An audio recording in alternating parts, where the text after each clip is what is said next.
Hey, everybody. Today's episode of Healing with Pets and People, or Healing for Pets and People, or Healing on Pets and People, is presented by Vicki, Draper, and Ariel Hubbard. And we're excited to share the travel edition. Have you ever been in an exciting moment when you're getting ready to go on a trip you've been looking forward to for weeks? You bring out your suitcase and the dogs go nuts, or your cat gives you an evil stare and makes a puddle in your suitcase. Would you like to avoid these horrendous outcomes? Oh my God. And just release the drama. I've got someone who can help you. Her name is Vicki Draper, and she's fantastic. She is an intuitive healer for pets and their guardians. She's been doing energy work for over 20 years. My name is Ariel Hubbard. Hi. And I've been doing energy work for over 20 years for people. So we've got a lot of fun stuff to share with you. Hi, Vicki. Hello, it's great to be here and doing this episode. I know it's exciting. I have so much to share, but I'm really excited to ask you some questions. What do you do when animals are freaking out because they know you're going away on a trip? How do you help them? Okay, well, there's two parts, helping the animal and then educating the person how to help the animal. So with the animal, it's calming and grounding. And well, the best way is communicating with them what's happening. So they feed off of your energy. So you're already knowing in your mind about the trip, even before you pull out the suitcase. So they've got an inkling something's going on. They just don't know what. So they start kind of getting like, okay, what's happening? What's happening? And so it's best if you can communicate to them before you even bring out the suitcase, because they already know what the suitcase means. you know, and they don't like it by their reactions, because it's just like, my world is being disturbed. And so, so the best thing to do is communicate with your pet before you travel. And I'll share with you little tips, but there's a lot of people that contact me. They're regulars that contact me before they travel because it just makes a big difference. And so that's a big calming factor, because they want to know what's happening, when it's happening, who's taking care of me, or where am I going to be. Especially if they have separation anxiety, right? Naturally. Oh, yeah. Oh my gosh. Right. And then they want to know you're coming back. You know all of these details, and you just take it for granted. But your animals are going, what's happening? What's happening? Is it ever to think about, letting your animal know you're going to be coming back? Like, has that ever, for our listeners, has that ever entered your mind that you might need to tell your animal you're coming back? No, because you take it for granted. You know you're coming back, but did you tell them? No, you didn't tell them. And they need to know that you're coming back, right? Or if you just say the words, I'm coming back, that has no relevant, they don't understand it. You do, but they don't. So we have to tell them in ways they understand it. So you can teach people how to do that. Yes. That's fantastic. I love it. So that's really cool. Now I'm going to give a tip. While you've averted the cat making a puddle in your suitcase, now you got to fill it. So here's the thing. One of the things I've learned from talking with Vicki and doing this podcast is animals pick up on your energy, right? So if you pack last minute without planning ahead of time, you're tired and you're grouchy, and you do this right before you go away, do you think that's going to cause your animal anxiety? Yes, it will. So you need to lower your stress levels. So one of the ways to do that is you pack early. So if you have a schedule where you're free on the weekends, pack the weekend before you go on your trip.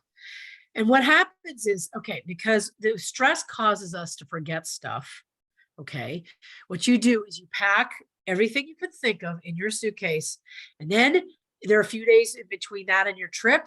That's when your memory is going to say, hey, did you remember this? Did you remember that? Did you remember this? And you'll start remembering stuff because you're not stressed because you're already packed.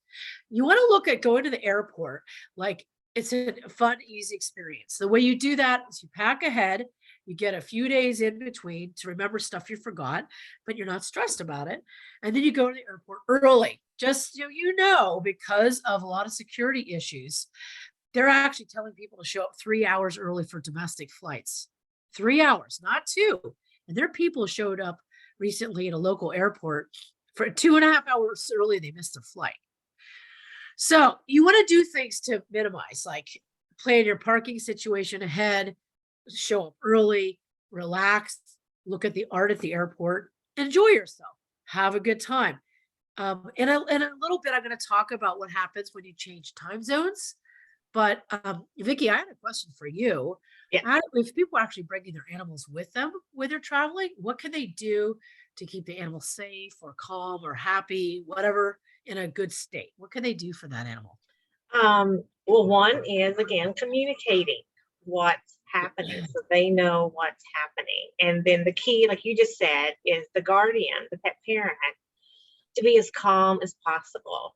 So, like when you have to take them out of their carrier to put the carrier through the screening, and you're walking through the screening area. The screening area. I can't think of the name of it right now, but the big rectangle you walk through, and they either beep you or they don't.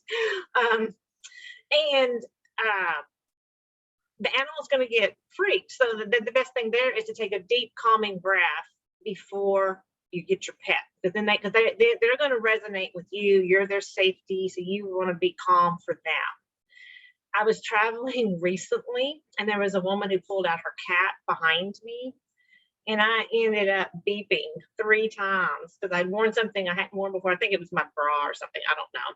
And that cat, I could see it just getting more and more freaked because of the dinging going on and, all the hassle. So I was feeling really bad for the cat because that was not relaxing. So, and another tip is, so be really calm when you're engaging with them. And I know you're going to be a little frazzled with all the details, but just if you pause and take that deep breath before getting them out and connecting with them through that screening, that's going to go a long way. For sure. One other tips to minimize beeping. If you have clothes that have bling on them, like little sequins and stuff, a TSA guy told me that those set off the sensors. What? I had a thing with little sparkles on it. She's like checking my midsection. I'm like, there's nothing there.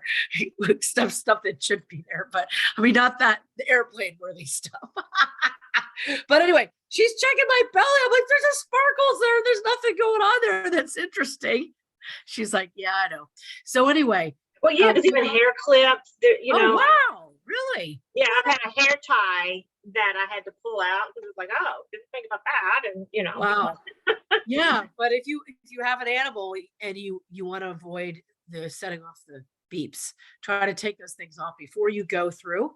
Before you get them out of the carrier. Yep. You get yourself settled, and then and then a really fun tip is having a red sarong or a red towel, because red is really grounding. And so you can put it around their carrier to block out all the airport energy. Oh, love it. That's very great. Calming. And it makes a difference, because the color red alone, that's what you do with crystals. You wrap them in red if you don't want them just beaming everywhere. I love it. And so that's a simple technique. So now we're going to see everybody in the airport having red with their pets, but it works. That's so great. That's why I'm sharing the tip. I love it. I love it. Okay, so I'm going to share one too. So our energies can get thrown off when we travel, especially with air travel. And it's because we're traveling through different zones around the planet. And so there's a thing called a circadian rhythm. It's not your clock. Your clock, that's your sleeping and waking cycle, right? I didn't get that messed up, right? I think I got it right. There's clock and there's rhythm, right? Okay. So some people will say circadian rhythm, and what they're meaning is the sleeping and waking cycle. What I'm talking about is a specific cycle where energy travels through the meridians in 2-hour increments. Okay. And so there are different times. 11 p.m. to 1 a.m., that's your gallbladder time. 1 to 3 a.m. is your liver time. 3 to 5 is your lung time. 5 to 7 is your large intestine time. And there are different times of day that are associated with different organs in the body. right? And that's their natural time when they have energy at its highest level, right? Yeah, and I call it the body clock. Say it again. I call it the body clock. Yeah, there are different names for it. Yeah. You're going to hear different names. Some people will say circadian rhythm. Some people say clock. Some people say body clock. But the thing is, that clock, that energy is traveling through that specific meridian at a specific time. When you change time zones, the clock gets changed. And then it can affect not only your waking and sleeping cycles, but the cycle of energy flowing through your organs, which can affect how your body functions in its normal way, right? So the way you want to address that is there's a very complicated protocol. You guys can reach out to me and I can help you get the information. It's complicated, but it's basically resetting the timing from the from one organ time to another organ time. And that also applies as we're changing seasons. And when we go and the daylight savings time kicks in, or actually unkicks in, brings, it falls back. That's also going to affect those rhythms a little bit. So there's a way to do some tapping on different acupoints to reset that so that you're in alignment with the time that you travel to. I also use a homeopathic. I'm going to recommend it. It's called No Jet Lag. It's from not Australia, New Zealand, excuse me. No jet lag. So when I had a client, she was traveling overseas and I told her to take the no jet lag and to do the reset of her clock. And she said it helped a lot. And I think there was a 13 or 14 hour time difference. So what I will say is you want to think about setting your time to the time you're going to. You also want to think about grounding and centering yourself once you get off the plane. And you can't concentrate on that stuff when you don't know how to do that. Vicki had asked you before the show, you have sprays for that, right? That people just take with them, right? Yes, I do. Well, and then I actually have one you don't know about is jet lag relief. Oh, beautiful. So it helps Great. Yep. balance jet lag and helps reset as well. Great. So, yes. So, yes. Well, what do people do with that though? What do they do with the spray? You just quickly shake to activate it and then spritz it in your field. So shake it and then spritz it in your field. Spritz it in your field and that's it. Okay. But in your body, the rhythms are working with the new energy that's there. Yep. Because and it sounds, I know it sounds ethereal, but I will tell you that last year I took a bunch of courses for people overseas and a lot of their stuff started at like 1 o'clock in the morning. And when I tried to take these classes, I messed myself up because my rhythms were off and I had to reset my body clock and the energy in those meridians a bunch of times to get back to normal. So I will tell you that thing is real. And you can get these sprays from Vicki on our website, that healingyouranimal.com. I have one of them in my hand. They're great. And I definitely recommend it. So yeah. So if you don't have the bandwidth to tap your meridians and stuff like that, although it is helpful, you can do the sprays. They're a nice support when when you need There's it. a lot going on. Sometimes we can't concentrate on very detailed, specific protocol. Sometimes we need something quick and easy. Yeah, we just do. So. Right, and so that's why they're like a supplement that they help you while you're building your muscles or quick support. Yeah, totally. So I do have a clear essence, which is clearing, and it has a little grounding component. I do have a ground essence, if you know grounding, if you want to really focus on grounding. The Iceland Spar essence, it's the only one in my line that is one crystal, and it was so powerful what it does that I couldn't name it other than its crystal name. So some of mine are blends, a lot of them are blends, but this one, Iceland Spar, is the name of the crystal. It's a white calcite. So the essence, it's a quick get you back on. Like if you feel a little off, it helps recenter and balance. That's great. So, and I have that crystal, by the way, and it is a very powerful stone. So the essence of that's going to be powerful. Yeah. And then if you want to protect yourself, I have a protection essence that puts that white light Reiki bubble around you and your animal to help not be bombarded by all that's going on around you. Now, I'm going to ask you a question off the cuff. If I think when people travel and they have larger animals, they have to put them in the cargo hold of the airplane, right? Mhm. So do you like tell your clients to like psychically connect to them while they're in the cargo hold and let them know that they're okay? Do you have a conversation with your clients about helping? I do. I Okay. do. And then we set up doing the protections before they go in there. They're communicated what's going to happen. It's going to be kind of scary, and the noises, let that experience, and they're going to be reunited.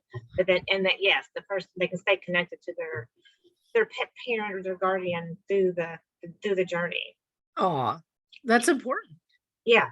Oh, it Yeah. is. I helped a woman with 2 dogs and 2 cats move from Seattle, Washington to Peru. Wow. So we walked through that whole trip, the whole journey. And then one of the key components there is they had one cat that they weren't sure wanted to make the trip. And we got clear that, yes, he did. His name was Hunter. He wanted to Aw. make the trip.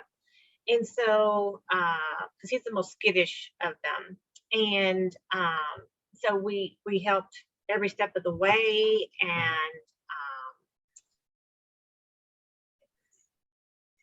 through that whole journey. And so now, yes, they're living happily and well adjusted in Peru.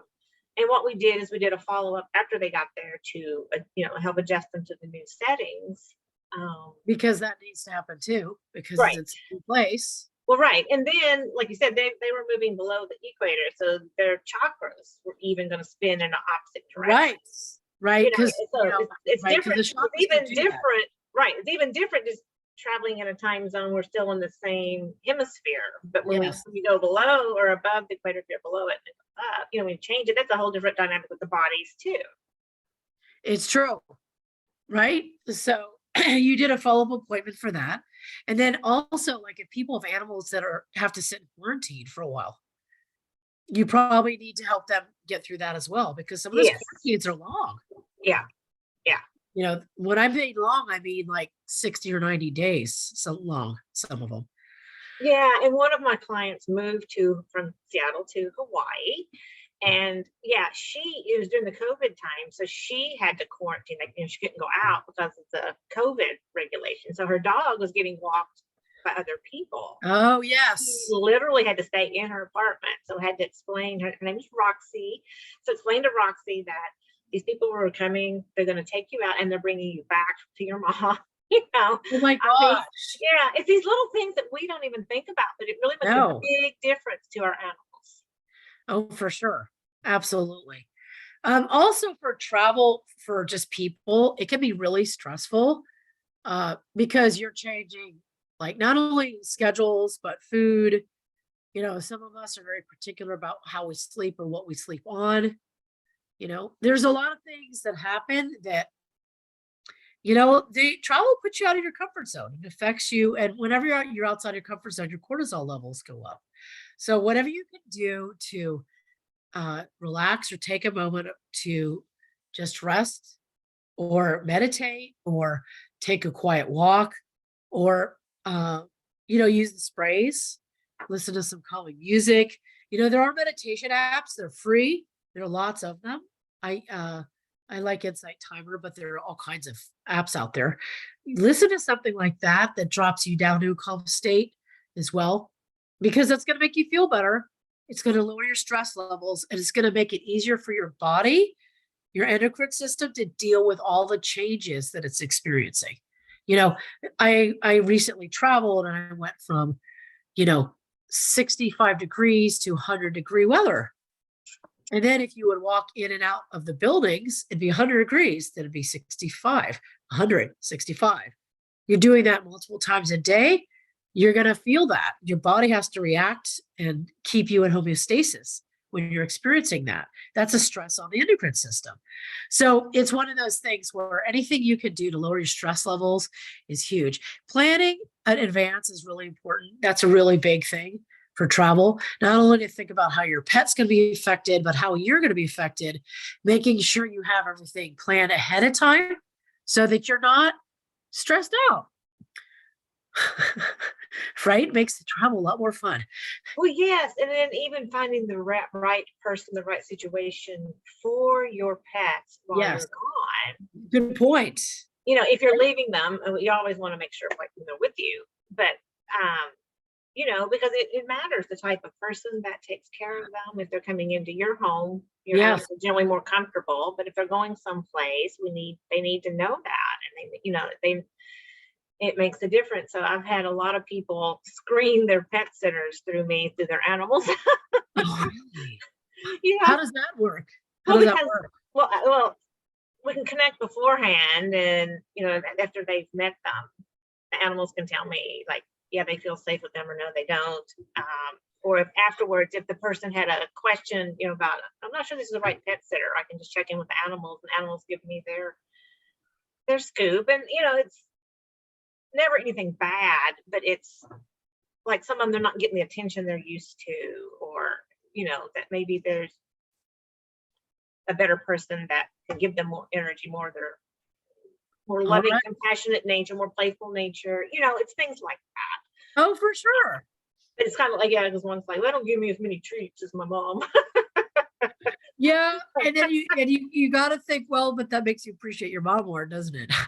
Well, animals don't think that way. Yeah, they're They in the don't. They moment. don't. They're not. They're in the moment. That's true. They don't. That's true. Maybe I'm talking about you know, my kid. Yeah, when that's I true. go away, he appreciates me more. That's right. For humans, that's yes. Anyway, so okay, so how can people reach you if they need to get the sprays, they need to get advice, they need pre-trip planning or post-trip healing? How can they reach you? The best way to go is to go to healingyouranimal.com. And on there, you can order the sprays. There's even a questionnaire to help you select if you want, or we can set up a session to do that. You can sign up for your free assessment. If you know you have questions, that's on the website. Again, healingyouranimal.com. And you can also sign up for my newsletter. But that's the best way to reach me, is to reach out, have a conversation.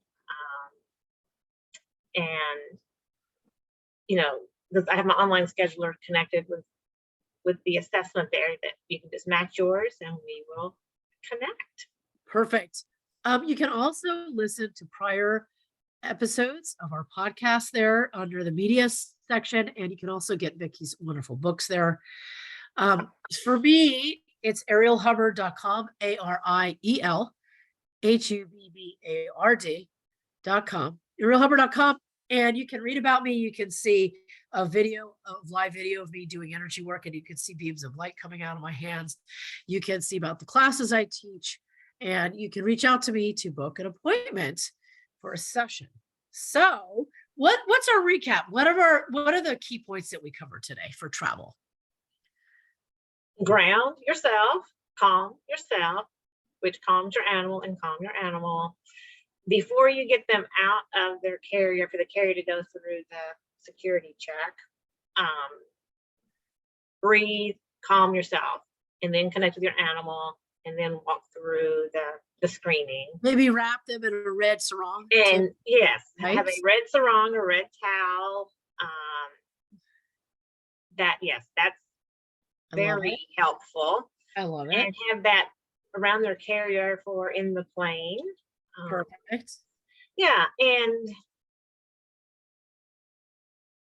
if you want, I also wanted to share, because we were talking about my book, my second book, Heart to Heart, How You Can Heal Your Animal Through All Stages of Life, goes through how to support your pets more in depth than what I could share here in our time together. It's in the book, Heart to Heart, How You Can Heal Your Animal Through All Stages of Life, again, available on my website, healingyouranimal.com. And that will help. So yeah, and then we'll recap the changing time zones and with the circadian body clock. Right. So you want to set your body clock to the time zone that you're traveling to. If you're going through uh, whether you're traveling or even for the time change that's coming up pretty soon. You also want to ground and center yourself when you get off the plane.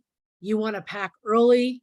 You want to leave the airport early. You want to plan your trip so that you have everything. You know you were going, where you're staying. You want to have an idea of what's going on. That will lower your stress levels. That's going to help you enjoy your experience more, and it's going to help your pet more. And what that last thing, which Vicki brought up, which is pre-screen your pet sitters before you leave. I love that. It's Well, great. that's going to lower your stress. They're your precious babies, and you want to make sure they're happy. That's love it. It's great. You Okay, know. everybody. Thank you so much for joining us today. Anything else that we forgot? Did we forget anything else, Vicki, or did we cover it all today? If we miss something, we'll catch you next month. Yeah. So, Vicki, when are we coming Well, back? there is one that I wanted to say that the pets with the time change, I think it was kind of implied, but I just want to point it out that yes, your pets get impacted not only with the time change, but with the weather season changes. So like right now, I'm helping a lot of animals that are a little sluggish get their vim and vigor back because they've gotten a little sluggish with the change in our weather. Yes. That's And good. so, yeah. So, all the things we're talking about with the people, it impacts our pets. Yes, for sure. And when can people hear us again? We'll be back Next month, 10 a.m. Pacific. And the date is November 3rd. Yeah, usually it's the first Thursday of the month at 10 Yep. o'clock. So, and remember, you can hear prior episodes with us on Vicki's site, healingyouranimal.com, under media. Thanks, everybody. It's been awesome working with you today. I hope you guys got some good tips. Hope you use them. And please share this podcast with your family, friends, and colleagues. Yes, so we much. want you and many more people and their pets to live happy, healthy, harmonious lives. Amen to that. Have a great day, everybody.